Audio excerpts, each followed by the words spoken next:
Hello po, good day, good morning, whenever hour that you are watching. Ako nga pala si Jesse Flores, Witchcraft, and this is the horrifying and dark truth about the suffering of Lisa Sobrano and the breakup with Enrique Hill. Ito yung topic na gusto kong ibahagi sa inyo, i-share nyo, kasi yung mga ganyan topic, like nang sa kanya, is not a dark humor, it's a dark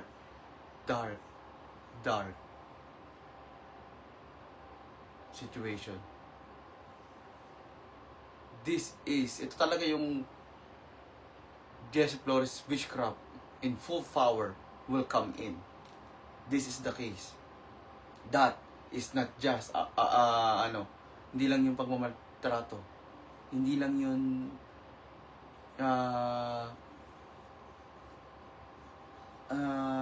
yung typical na family hate or favoritism sa pamilya. This story na i-share ko sa inyo about Lisa Sobrano, idedebunk ko lang yung mga shinare niya. Okay? Yung iba pwede kong mabahagi sa inyo ng konti, pero yung iba doon ay hindi ko sasabihin ng sobrang clear.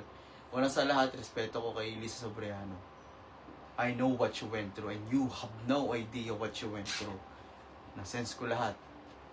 Hindi yun lahat another entrance for a album debut or a marketing strategy ng promotion ng movie or something. No. It's gonna boost her career a little bit more. Siyempre, dapat deserve naman niya yun eh. She's a talented actress. Okay? She can sing, she can act, diba? She can dance. And lahat ng yun, sasabihin ko sa inyo kung bakit hindi natin to pwedeng sabihin na the rise and downfall of Lisa Sobrano. No, this is the Lisa Sobrano from being under and then boosting herself to the up. Kasi she finally found the strength to talk about the things that she just wanna share. Hindi niya maikakwento yun sa mga ka-showbiz niya or what. Kaya nagulatan lahat, ngayon lang niya sinabi. Now hindi natin masisisi yung mga ibang tao na nakapaligid sa kanya. Na it's their fault kasi depressed pala yung tao, they're not checking her out. No. Tulad nga sinasabi sa inyo, yung mga tunay na may depression, yan yung mga hindi nagsasabit nagkikwento. Hindi yan yung nagpo-post sa Facebook na kung ano-ano para lang may paramdam sila depression. Alright? Hindi niya ginamit yun. Bagkos, kaya niya nilabas yan because she already had the courage na para sabihin lahat yan. And there is a lot to it. Yung breakup nila ni Enrique, napakatagal na noon. Actually, ako alam ko na noon pa At yung ibang tao, na-sense ko rin yung ibang tao, yung ibang isip ng ibang tao na nakasupport sa kanya, alam na nila noon pa. Na itong dalawang tayo wala na. Silently lang sila. Nagkaroon ng breakup. Matagal na talaga silang breakup. Matagal na silang hiwalay. And they separate their own ways. Hinandle nila yon ng privately and professionally. Protecting each other's Kaya nung sinabi nila yung breakup niya, parang hindi na nabigla yung tao because they're cold. Diba? Yun lang, si Enrique Hill, props sa kanya. Kasi, yung about kay Enrique Hill, about kay Lisa Sobrano, yung breakup nila ay hindi dahil si Enrique Hill ay ng babae. It's not about cheating. It's about the dark past that Lisa Sobrano suffered. And na ipapakita lang niya sa taong mahal niya, kay Enrique. Huwag natin yun si Enrique na, it's your fault, hindi mo siya kinarga ng maayos, hindi mo siya ninurture ng maayos, kaya yung tao, iniwan mo, alam mo na palang may history ganyan, tapos iniwan mo. It's not just that simple, guys. Kaya nga, nag-live ako ngayon para mas maintindihan nyo kung bakit. It's not easy to be with someone na mayroong ganong pinagdadaanan. Salamat sa stars. It's not easy, guys. May support, may prayers, all goes to Lisa Sobrano because all of the things she shared, all of the things she revealed is 100% true. 100% true. Hindi rin niya kinento lahat. I know all of the things that they have done with her. Amoy na amoy ko eh. Amoy na amoy ko. About sa foster mother niya, I'm gonna get her once she laid her hands on Lisa Sobrano. She get back at her? No. This is the one time Lisa Sobrano spoke about that. That's not just mental abuse. That's psychopathically.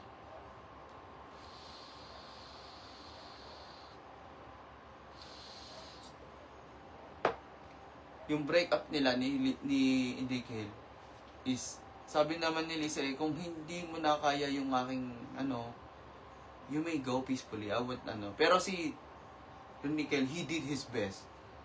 And, hindi iniwan ni Enrique Hill si Lisa Sobrano para lang sa, no, I can't handle you anymore. I can't take this anymore. I have a career. No, it's not that. Enrique Hill is not close-minded, and he's not a bastard that you may think. He's a good guy. And kaya yung nabuo yung separate ways nila, kaya yung nangyari is because Enrique Hill believes, na sense ko lang Enrique Hill believes that Lisa Sobrano need to heal on her own. Kasi walang makakatulong sa kanya kundi sarili lang niya. Yun yung reason ni Enrique Hill. Still, that reason would not please everyone. Pero at that time, it was the best decision.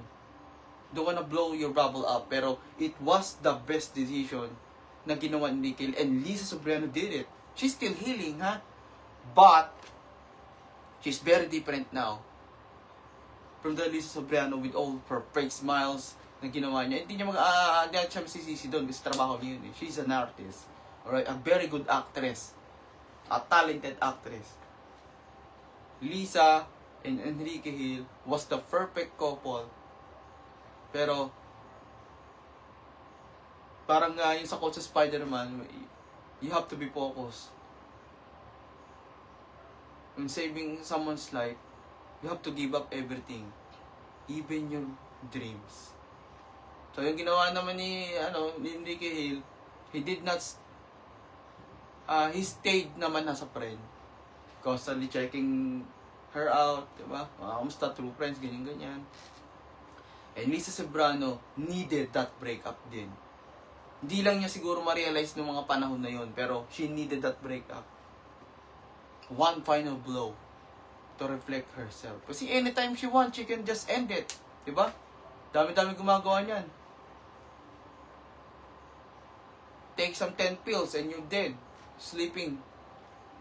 And no one would notice. Diba? Pero she did it. Props to her. So, wala akong ibang dapat pagpasalamat sa kanyang at wala siyang dapat ipagpasalamat sa kanyang ngayon, sa kanyang courage ngayon, kundi dahil sa sarili niya. With the little help of the breakup na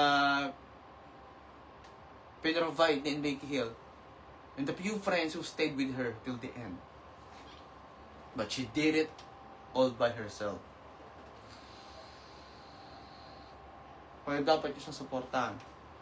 And the reason kung bakit talaga sila naghiwalay, eto na sabihin ko na. It's about, because si Lisa Sobrano is not the one that you're always watching. Hindi siya yung si Lisa Sobrano nakikita nyo TV. Very different off-cam si Lisa Sobrano. She's, alam niyo yung tulala, laging wala sa sarili. She's holding her cellphone, pag may kasamang iba, tapos pour it down, makikinig ng konti, kukunin na naman yung cellphone niya.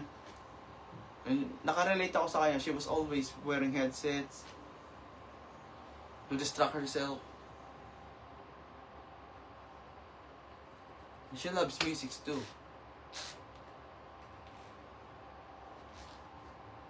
Makakaba. And I believe, and I can sense, I can bounce. Ako, hindi ako mayayari dito. Sila ang matakot sa akin. Dahil sila ang mayayari sa akin. Illuminati branded. Nothing to fear about. But yun nga, about sa family ni, about dun sa, I believe she was a cult. Kulto yun. Utak kulto yun. Yung stepmom niya, no? Hindi yun basang madrasta lang na nagmamaltrato. No. Buti nga nakawala na si Liz Sobrano sa ganong klaseng ano eh. Sa ngayon ha, mapapahamak siya ng sobra doon. Pwede siyang ibenta nun sa mga masasamang kulto. Do anything with her. Diba? Sex slave. Kinonsider nila yan. Nagawin siyang ganun. Yung mga pagmamaltrato nila sa kanya. And thank God naman at may nakagabay na Panginoon kay Luisa Sobrano, hindi nangyari sa kanya yung iba doon. Pero there's a lot. Hindi lang bastang sexual abuse or pagmamaltrato ang ginawa sa babaeng yan, si Lisa. Nakakaawa siya. And I saw it all with my eyes. Yung siya, nasa magandang diagram view ng kanyang video na nirelease niya. I saw it all with her own eyes. Saw it all.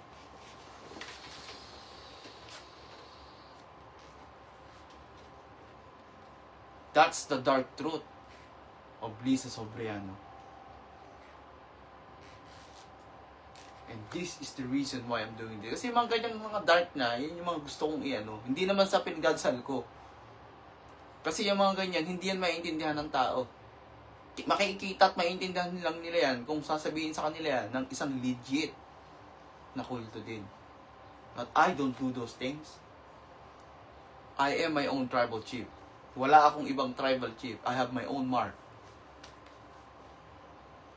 I have my own brand. Wala akong ibang kikilalanin sa mga kulto-kulto na yan. They should fear me kasi ako may na-establish na akong pangalan sa publiko.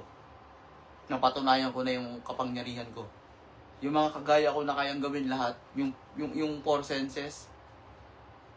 Kasi sa witchcraft, meron kaming different senses. Merong marunong manghula, merong marunong gumamot lang, meron kayang magbigay ng wish lang.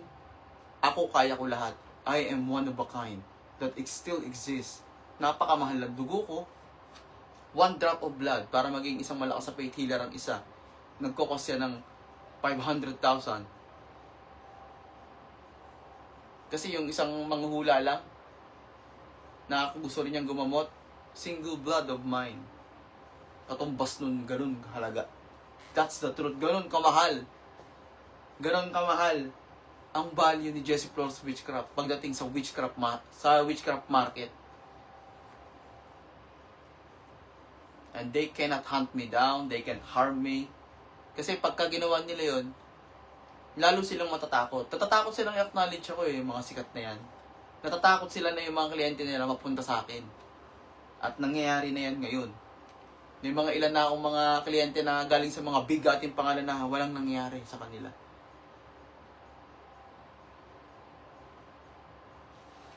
Anytime, kaya-kaya ko sirain yung mga yun. Yung mga pangalan ng mga bigating nakikita niyo sa TV. Kasi hindi naman galing sa akin yun eh. Pero hindi ko gagawin yun. Bakit? Anong shit ko? Ba't gagawin ko yun? May sarili akong mundo. Doon sila sa TV at kasikatan na meron sila. Basta ako, tutulong lang ako sa mga tao may gusto mong patulong sa akin. That's it. Ang masaya na ako sa kung anong meron ako ngayon. Wala na akong ibang hihilingin pa. Unti-unti nang nakikilala ang community natin ng mga Jessie Flores ka-witchcraft ko. Mga Jessie Flores na binabago ko yung salitang witchcraft na ang witchcraft pala hindi pangungulam. Yan palang original na word sa divinity na binahagi ni God kay Jesus. Na binahagi ni Jesus sa mga faith healer niya, mga disciple niya. I have the blood. Kaya inggit na inggit sa akin yung mga yan. Hindi lang nila ako pinapansin, ini-ignore lang nila ako. They once acknowledge me. Yung mga sikat na mga sikat na yan, hindi ko nababanggitin yan. Pero dati na nila akong in-acknowledge. Nakapost pa sa Facebook ko. Dati kinakausap pa nila ako. Pero nai-establish na yung pangalan ko. Nakikita nila na umaangat na ako. Yan na, yung inggit. Natatakot na sila na mawalan sila ng claim. Because kaya kong gawin lahat eh. Guys, May mga ibang faith healer dyan na hindi tumatanggap ng emergency. Ako lang ang faith healer na tumatanggap ng emergency. Ako lang, yung 50-50 na nasa hospital, kaya ko pang pauwiin. Walang ibang nakagawa niyan, kundi ako. Hindi ko pa sila nakahawakan, ha? Chat pa lang yun. Nag-avail pa lang sila ng ritual sa chat noon. Hindi ko pa sila nakikita. Pupunta na lang sila sa akin dito, magaling na sila. Pero hindi nyo alam, yung mga nakakausap ko, na ina-upload ko sa Facebook ko, sa mga video-video ko, critical ang sitwasyon nila noon. That's the truth. And I want to stay humble. Hey, pasok. Bakit po?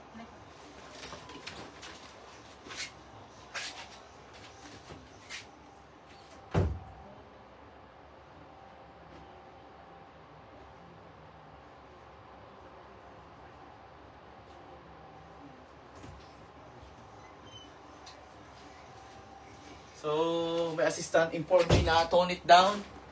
Okay? Pero, ang sabi ko sa inyo is, yung pinagdaanan ni Lisa Sobriano, yung pinagdaanan niya,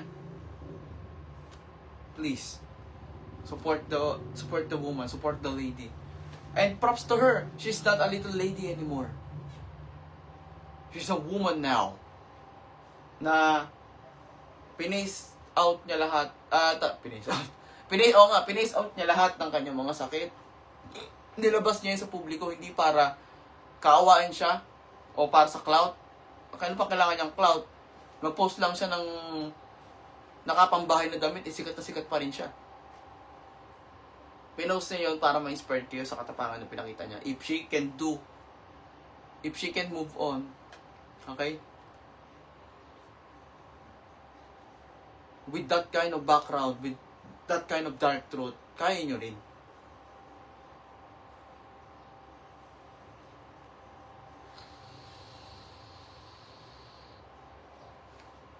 Bili lang po kayo ng pabango. May t-shirt na kayo. 3 pabango po sa Shopee ng Amaris. May t-shirt kayo libre. Wala na pong black. Nag-iisa na po ito. Akin to eh. Ilalagay ko po sa auction to. Lahat ng mga ginagamit sa videos ko, ilalagay ko sa auction ko. At baka may bumili in the future.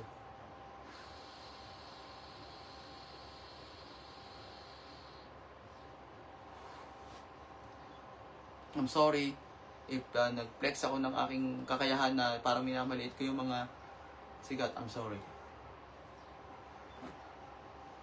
I don't wanna hurt you. Kung pan ka nila. It's just that minsan a lot of spirits na pumapasok sa akin na tumutulong sa akin manggamot, na ginagamit sa panggagamot sa tao. They're just, iniiwan nila sa akin yung mga bad nila para ma-cleanse sila. Syempre, demonyo silang papasok sa akin, dark spirit. Gagamitin ko sila sa mga namamatay na napapagalit nila. Magiging anghel na sila. So, white spirit na silang lalabas sa katawan ko, may iwan sa akin yung mga ibang dumi-dumi nila na kailangan ko rin linisin ng sarili ko. So, if I'm speaking very, very arrogant, I'm just claiming the character na ginagawa ko sa kabila. Yung Jesse Flores vlog. Panoorin nyo yung mga vlog doon. Ibang klase po yung Jesse Flores na huwag nyo naman masyadong seryosohin. Script lang yun ha. Baka mamaya, yan, follow nyo na ako kasi grabe naman Sir Jesse, mamubog sa mga... Ano lang po yun, katuwaan lang namin yun. Walang totoo doon. Ano lang, nagpa-practice lang ako mag-artista. Joke lang, di ako bagay mag-artista.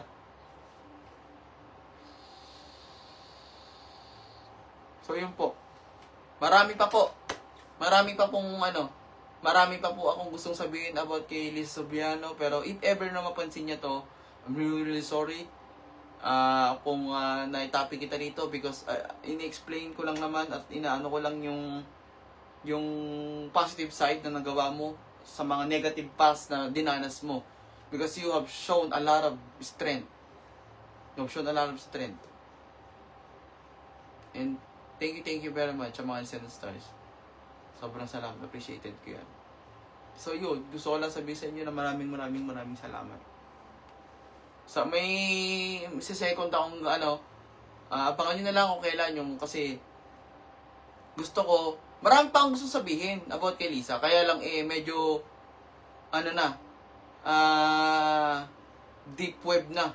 Pang deep web na yung topic na yun. Pang anuhan na, pang rahasan na talaga. Parang hindi nyo kakayanin yun. Pero, once na magbigay siya ng hint sa mga pinagdaanan niya noon, doon na ako makikinig. Hindi ko kasi siya pwedeng panganahan eh. Kasi napaka-sensitive noon. Dahil hindi naman yung bastang topic lang kung anong katotohanan. This is dark truth. Although I'm not afraid.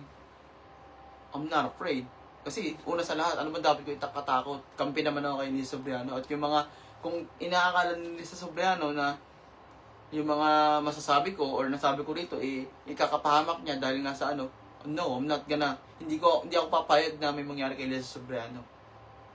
I'm one of her fans. Yung human side ko. I love her acting.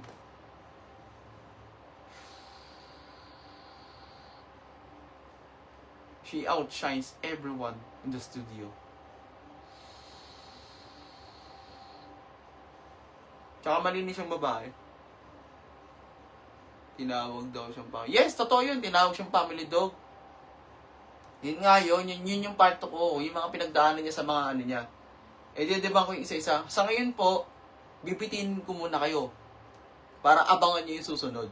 Hindi ko muna i-spoil lahat. Ngayon, kinilarify ko lang yung breakup ni Liz Sobriano. Tsaka baka mamaya kasi si Enrique tirahin. Wala namang ginagawang masama yung tao. Sinabi ko na sa inyo yung reason kung bakit. Abangan niyo yung part 2 kasi doon ko sasabihin yung mga pinagdaanan ni Lisa Sobriano hindi kay Enrique kundi sa kanyang stepmom or foster mom. And I dare them to harm her. Once na maglabas sa statement na naman si Lisa, which is she will, nakapangaharas na ginagawa sa kanya ng mga yon, I will personally destroy them. Lahat sila. Ayoko magsalta ng tapos. Nagbibiro lang ako. Pero baka mamaya, isa-isa na silang magkasakit.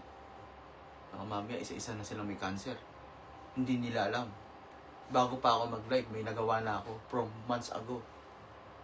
Biro lang, dark humor. Pero bago pa mag-post yung si Lisa Sobriano, alam ko na po. Alam ko na. Kasi nakita ko siya noon eh. Gumala kami. Kasama ko yung pamilya ko. Sa ano yun? Sa Alabang yun. Nakita ko siya doon. At walang nakakaalam na nandun siya. Alam ko siya yun. Doon pa lang alam ko na. Grabe pa rin. Hindi ko sinasabi yun sa asawa ko. Hindi ko yung sinasabi sa ano. Kinip ko lang yun. Because I know this day would come. Na magre-reveal yan si Lisa Sobriano. That's why I'm prepared. Kaya sabi sa inyo eh. I see what you don't see.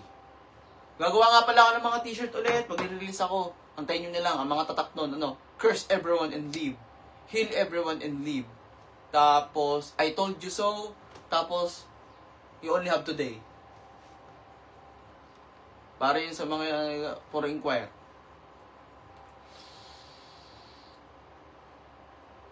Nasa akong bahala sa'yo.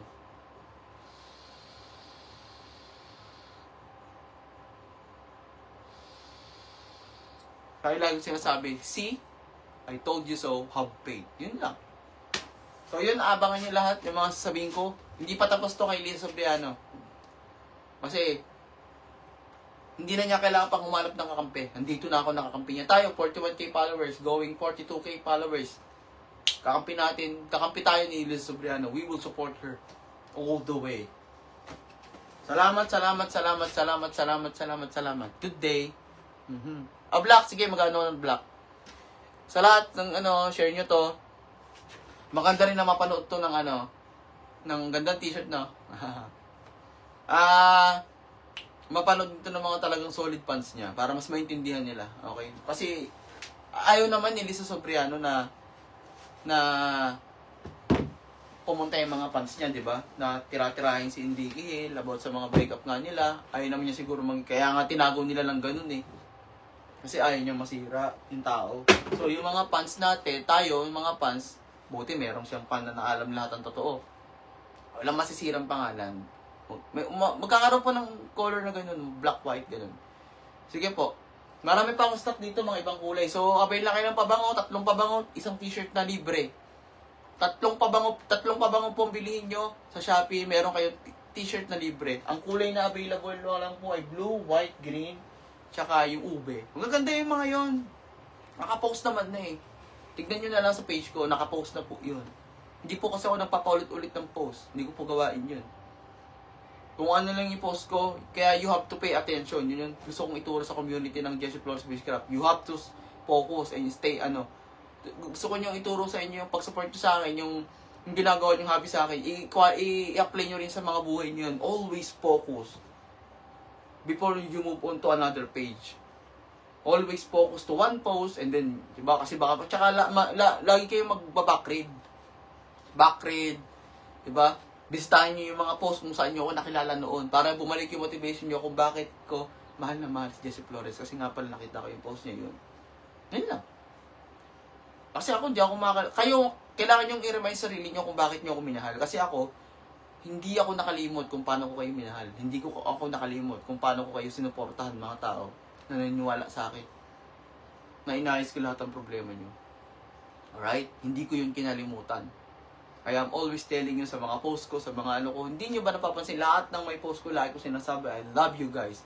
Because that's the truth. It's not, hindi yun catchphrase lang. And what's that to love, right? Yung support, yung kita nyo yung hard work ko, na-appreciate nyo. Diba? So yun lang. Good day sa lahat. Love you all. I love, salamat sa panonood mo, shoutout sa'yo. Ganda pa rin yung setup ko rito, linaw pa rin. Ang pinakaunang setup ko nung nag-live ako. Gamit ko pa rin siya hanggang ngayon. At okay pa rin pala. Thank you all sa lahat. Masa araw po ba kayo nagla-live? Minsan lang po ako nagla-live. Actually, off ko ngayon, wala naman akong day off eh. Pero pahinga ako ngayon. Pero yun nga, para kay Liz Sobriano, request din ng misis ko. Nag-live ako.